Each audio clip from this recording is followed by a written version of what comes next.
خبر شامل کرتے ہیں بلوچستان کے شہر خاران سے۔ ہمارے نمائندہ سلمان بلوچ سے خاران شہر میں چوروں اور ڈاکوؤں کا راج، قانون کی حکمرانی کہیں نظر نہیں آتی۔ گزشتہ رات چوروں نے نوروز کلات خاران میں حاجی محمد اعظم نامی شخص کے ٹیوب ویل کا صفایا کرتے ہوئے اپنے ساتھ 20 سولر پلیٹ اور ایک سمرسیبل لے گئے۔ نوروز کلات اور گرد و نواح میں بڑھتے ہوئے چوریوں اور ڈکیتیوں سے عوام عدم تحفظ کا شکار۔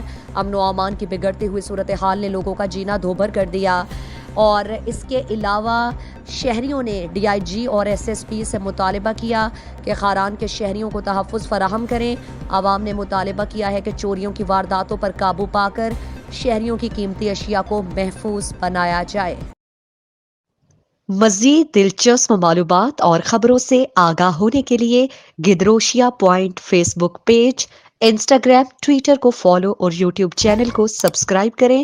بیل آئیکن بٹن دبانا نہ بھولیں تاکہ مکران سمیت بلوچستان کی خبروں سے جڑے رہیں۔